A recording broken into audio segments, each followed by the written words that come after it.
Welcome to the One Year Bible, November 3, the Old Testament reading, Ezekiel chapter 7, verse 1 through chapter 9, verse 11. Then this message came to me from the Lord. Son of man, this is what the sovereign Lord says to Israel. The end is here. Wherever you look, east, west, north, or south, your land is finished. No hope remains, for I will unleash my anger against you. I will call you to account for all your detestable sins. I will turn my eyes away and show no pity. I will repay you for all your detestable sins. Then you will know that I am the Lord. This is what the sovereign Lord says. Disaster after disaster is coming your way.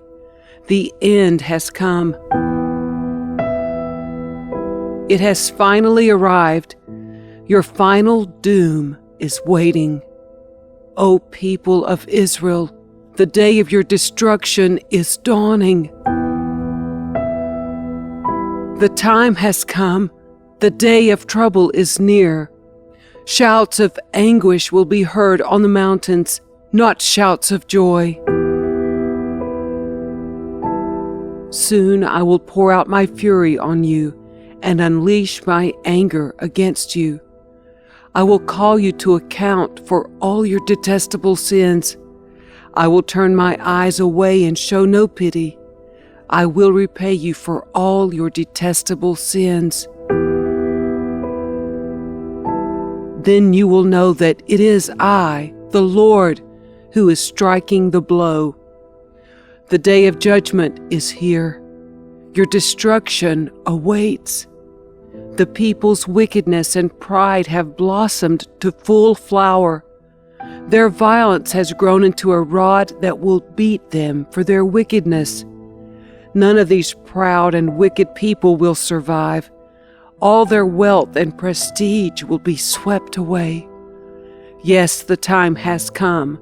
The day is here. Buyers should not rejoice over bargains, nor sellers grieve over losses, for all of them will fall under my terrible anger.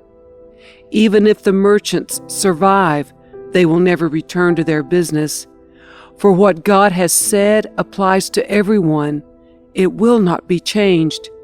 Not one person whose life is twisted by sin will ever recover.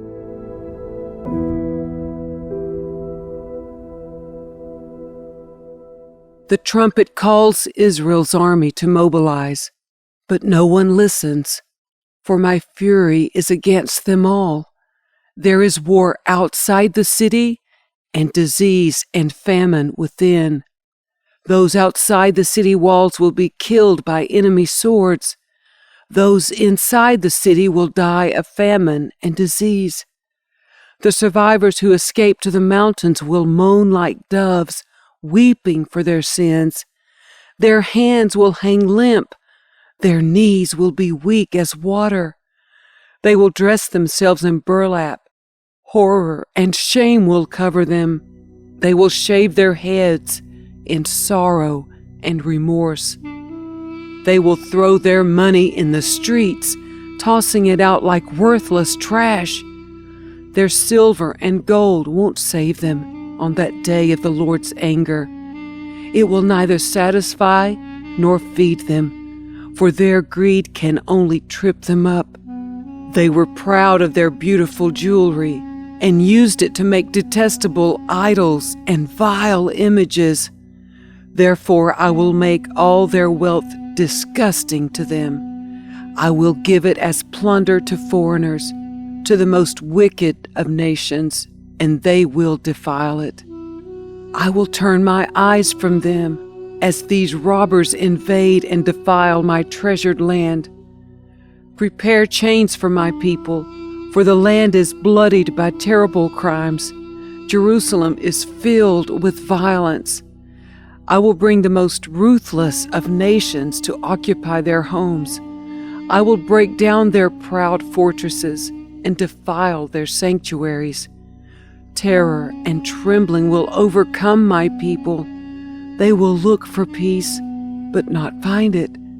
Calamity will follow calamity. Rumor will follow rumor. They will look in vain for a vision from the prophets. They will receive no teaching from the priests and no counsel from the leaders. The king and the prince will stand helpless, weeping in despair, and the people's hands will tremble with fear. I will bring on them the evil they have done to others, and they will receive the punishment they so richly deserve. Then they will know that I am the Lord.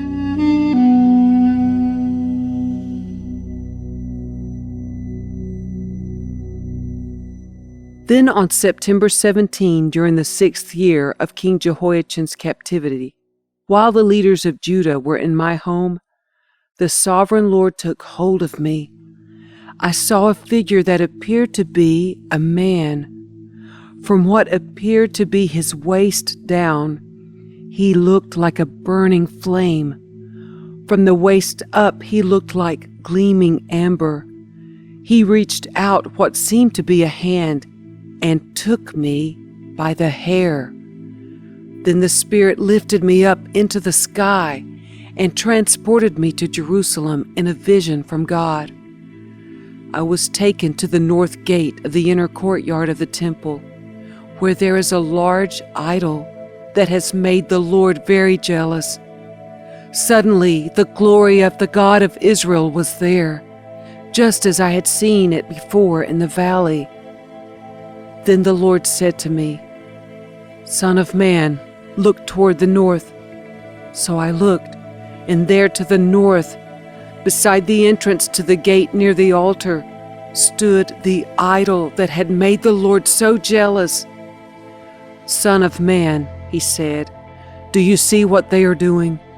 Do you see the detestable sins the people of Israel are committing to drive me from my temple? But come, and you will see even more detestable sins than these." Then he brought me to the door of the temple courtyard, where I could see a hole in the wall. He said to me, "Now, son of man, dig into the wall." So I dug into the wall and found a hidden doorway. "Go in," he said, "and see the wicked and detestable sins they are committing in there." So I went in and saw the walls covered with engravings of all kinds of crawling animals and detestable creatures. I also saw the various idols worshipped by the people of Israel. 70 leaders of Israel were standing there with Jaazaniah, son of Shaphan, in the center. Each of them held an incense burner, from which a cloud of incense rose above their heads. Then the Lord said to me, "Son of man, have you seen what the leaders of Israel are doing with their idols in dark rooms? They are saying, 'The Lord doesn't see us. He has deserted our land.'" Then the Lord added, "Come, and I will show you even more detestable sins than these." He brought me to the north gate of the Lord's temple, and some women were sitting there weeping for the god Tammuz. "Have you seen this?"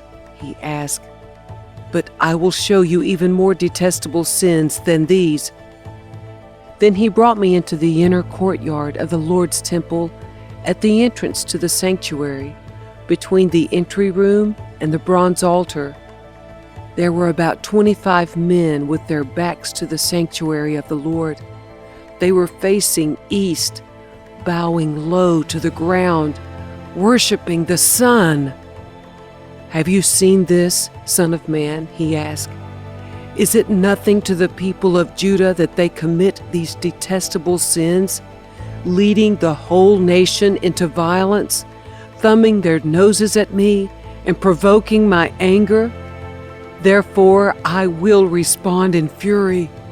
I will neither pity nor spare them. And though they cry for mercy, I will not listen." Then the Lord thundered, "Bring on the men appointed to punish the city. Tell them to bring their weapons with them." 6 men soon appeared from the upper gate that faces north, each carrying a deadly weapon in his hand. With them was a man dressed in linen, who carried a writer's case at his side. They all went into the temple courtyard and stood beside the bronze altar. Then the glory of the God of Israel rose up from between the cherubim where it had rested and moved to the entrance of the temple. And the Lord called to the man dressed in linen who was carrying the writer's case. He said to him, "Walk through the streets of Jerusalem and put a mark on the foreheads of all who weep and sigh because of the detestable sins being committed in their city." Then I heard the Lord say to the other men, "Follow him through the city and kill everyone whose forehead is not marked.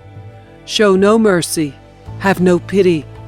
Kill them all, old and young, girls and women and little children. But do not touch anyone with the mark. Begin right here at the temple." So they began by killing the 70 leaders. "Defile the temple," the Lord commanded. "Fill its courtyards with corpses. Go!" So they went and began killing throughout the city. While they were out killing, I was all alone. I fell face down on the ground and cried out, "O sovereign Lord, will your fury against Jerusalem wipe out everyone left in Israel?" Then he said to me, "The sins of the people of Israel and Judah are very, very great. The entire land is full of murder. The city is filled with injustice. They are saying, 'The Lord doesn't see it. The Lord has abandoned the land.' So I will not spare them or have any pity on them. I will fully repay them for all they have done." Then the man in linen clothing who carried the writer's case reported back and said, "I have done as you commanded."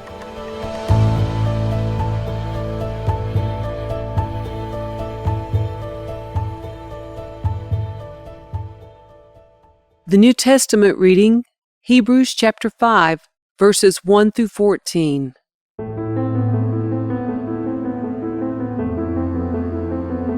Every high priest is a man chosen to represent other people in their dealings with God. He presents their gifts to God and offers sacrifices for their sins. And he is able to deal gently with ignorant and wayward people because he himself is subject to the same weaknesses. That is why he must offer sacrifices for his own sins as well as theirs.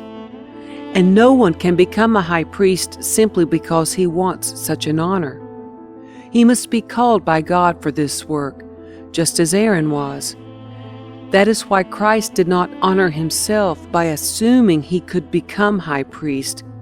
No, he was chosen by God, who said to him, "You are my son. Today I have become your father." And in another passage, God said to him, "You are a priest forever in the order of Melchizedek." While Jesus was here on earth, he offered prayers and pleadings with a loud cry and tears to the one who could rescue him from death. And God heard his prayers because of his deep reverence for God. Even though Jesus was God's son, he learned obedience from the things he suffered. In this way, God qualified him as a perfect high priest, and he became the source of eternal salvation for all those who obey him. And God designated him to be a high priest in the order of Melchizedek. There is much more we would like to say about this, but it is difficult to explain, especially since you are spiritually dull and don't seem to listen. You have been believers so long now that you ought to be teaching others. Instead, you need someone to teach you again the basic things about God's Word. You are like babies who need milk and cannot eat solid food. For someone who lives on milk is still an infant and doesn't know how to do what is right.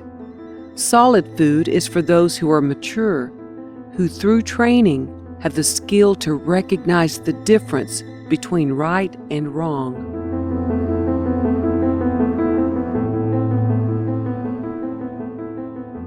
Psalm 105, verses 1 through 15. Give thanks to the Lord and proclaim His greatness. Let the whole world know what He has done. Sing to Him, yes, sing His praises. Tell everyone about His wonderful deeds. Exult in His holy name. Rejoice, you who worship the Lord. Search for the Lord and for His strength. Continually seek Him. Remember the wonders He has performed, His miracles, and the rulings He has given. You children of His servant Abraham, you descendants of Jacob, His chosen ones. He is the Lord our God. His justice is seen throughout the land. He always stands by His covenant, the commitment He made to 1,000 generations. This is the covenant He made with Abraham, and the oath He swore to Isaac. He confirmed it to Jacob as a decree, and to the people of Israel as a never-ending covenant. I will give you the land of Canaan as your special possession. He said this when they were few in number, a tiny group of strangers in Canaan. They wandered from nation to nation, from one kingdom to another, yet He did not let anyone oppress them. He warned kings on their behalf. Do not touch my chosen people, and do not hurt my prophets.